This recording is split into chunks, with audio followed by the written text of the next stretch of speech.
Good afternoon. Thank you so much for joining us. Top of the news at this time, government is not ruling out the possible sale of CL Financial's assets to recover the billions of dollars spent on rescuing the collapsed insurance conglomerate.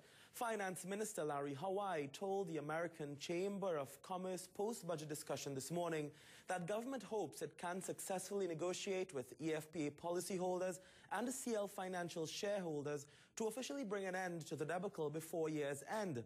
But once that's done, Minister Hawaii says government will take steps to recover the sums expended on the company.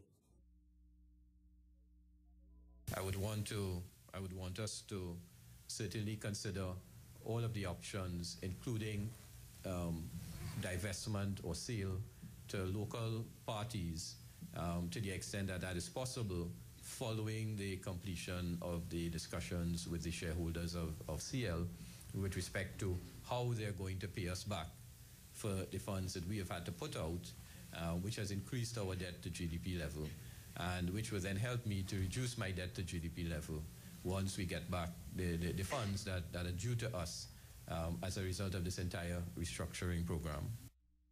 Minister Hawaii also noted that while the budget deficit was forecast at $7.6 billion, he says the aim is for government not to use the entire allocation in the fiscal year. The finance minister also expressed concern this morning about the poverty levels in this country. He said too many citizens live below the poverty line, and he hoped the measures in the budget would help lift many out of poverty. It remains high. The official numbers that I saw say that it's in the region of about 16% of people living below the poverty line, and that's a big number for a society such as ours. I should add, on the positive side, that number has come down by 4% over the last 3 years. So we are making some gains in there, but it's still at a very high level. And the Downtown Owners and Merchants Association has congratulated Finance Minister Larry Hawaii on his 2012-2013 fiscal package, describing some of the initiatives as rational and imaginative.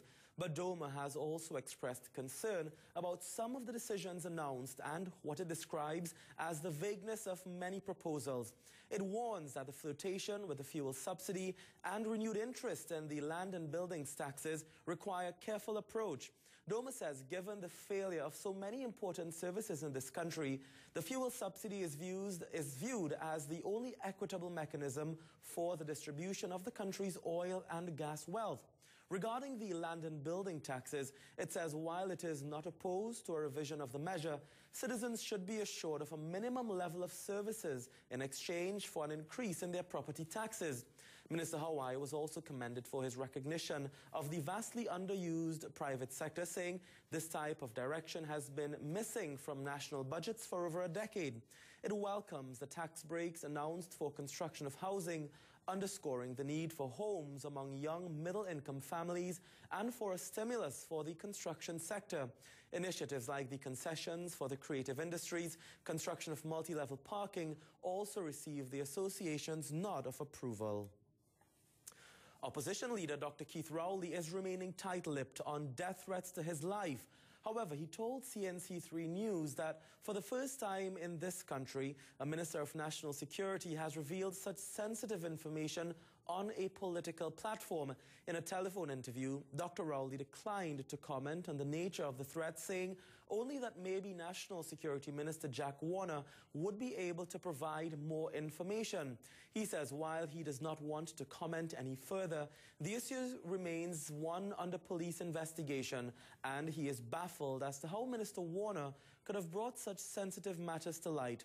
It was at a community meeting in Trumakak yesterday that Minister Warner revealed to the country that threats had been made against Dr. Rowley and that the police were investigating the matter. Minister Warner also said that no leader should have to cower in fear. Food Production Minister Devant Mirage is confirming that the removal of VAT from non-luxury food items is in fact a temporary measure. But he wants to assure the national community that while the decision is a temporary one, it will not be reverted anytime soon. The minister was responding to statements made by Minister in the Ministry of Finance, Vasan Bharat, that VAT will return once inflation levels are under control. He says removal of the 15% VAT from non-luxury food items is in fact a helpful move, and citizens should not expect VAT to return soon after it is removed. Minister Marar says while the measure is a short-term one, there are criticisms that the government is attempting to deceive the public with the VAT removal. He says there is no truth to this. National Security Minister Jack Warner has intervened at the Malik Secondary School and is assuring parents that the school will soon reopen. Minister Warner was at a community meeting in Trumakak last evening when several parents in the area raised concerns about the closure of the school. They told the minister that the school remained closed since the beginning of the new school term due to repairs being carried out after a fire there. Parents and students yesterday protested the closure of the school, taking their plight to the Ministry of Education and even the Prime Minister's office. However, Minister Warner assured them that while the school does not fall under his portfolio of national security, the issue is a serious one as students remain home with nothing to do. He assured parents that he intends to intervene in the matter. I can't answer you why the school is closed. I wish I could. What I know I will do is to ask the Minister of Education tomorrow why, and let him give me some kind of schedule of when the school will be open. And the first thing I will do is to communicate with those persons and parents who raised the issue here this afternoon.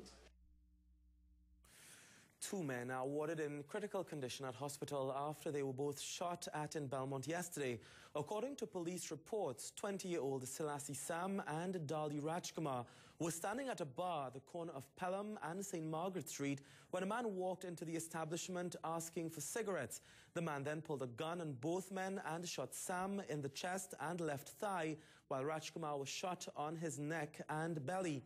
The gunman then escaped. Officers from the Belmont police responded and rushed both men to the Port of Spain General Hospital, where they remain warded in a serious condition. We take a very short break. We return with a look at some sports news. Stay with us. Welcome back. The 2012 edition of the BGTT First Citizens Secondary Schools Football League enters its second round today, signaling the start of the home stretch of the league season. As they did on the first day of this year's competition, Queen's Royal College will oppose defending champions St. Anthony's College in the North Zone with a Mucurapo Road derby between Fatima College and East Mucurapo, while St. Mary's College goes to Diego Martin North Secondary. Heading east, Arima North Secondary and St. Augustine clash at the Larry Gomes Stadium. Sawa North enters El Dorado East and El Dorado West welcomes Trinity East. And finally, South Zone action sees a doubleheader at the Manny Ramjohn Stadium from 3 p.m. It's Pleasantville against Shiva Boys, and then from 5, Presentation takes on Naparima College. Meanwhile, St. Benedict's College will host Moruga in La Romaine. Embattled English batsman Kevin Peterson has signed a 4-month central contract with the England and Wales Cricket Board and will be reintegrated into the England team after a process of reconciliation has been completed. Andy Flower, the England coach, will determine when Peterson will return fully to the fold once the 32-year-old becomes available for selection. Peterson was dropped from the side in August after sending what he admitted were provocative texts about the former England captain Andrew Strauss to members of the South Africa team. He was left out for the deciding test of the series at Lord's amid concerns about trust and respect within the England squad. An ECB statement said, quote, ECB and Kevin Peterson confirm that agreement has been reached concerning a process for his reintegration into the England team during the remainder of 2012. Upon completion of the program, the England selectors will consider Kevin for future matches.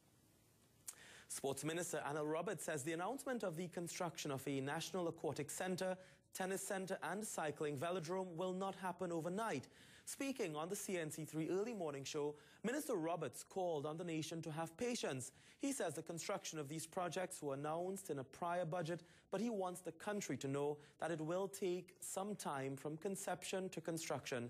He says there is extra caution in the construction of these 3 sporting facilities to ensure that they do not end up like the controversial Taruba Stadium. The clearing the site, leveling, and the Exim Bank, the negotiation between Ministry and Finance have reached a very critical near-end stage. So we are in earnest beginning the construction as we speak. So all the designs have been completed. And to design a facility like this is not designing a parlor or a shack. It's very detailed, takes a lot of time and money to get these. All of these detailed plans down to the last millimeter where the last plant will be have been completed. No. So we expect in 18 months' time to 24 months' time that these 3 centers will be completed. We take a short break. We'll have a look at your weather forecast when we come back. Stay with us. And before we leave you, let's take a look at the weather forecast for the period this afternoon and tonight. Trinidad and Tobago will experience some sunny intervals, which will be interrupted by light to moderate showers in varying localities and the slight chance of the thunder shower in a few confined areas, but they will give way to a mostly clear night. Seas are slight with waves reaching 1.5 meters in open waters and near calm in sheltered areas. The forecast maximum temperature at Piarco is 33 degrees Celsius and 31 over at Crown Point in Tobago. That's all that we have time for this afternoon. Thank you so very much for joining us. Be sure to join us at 7 for a look at all the day's top stories. Have a good afternoon.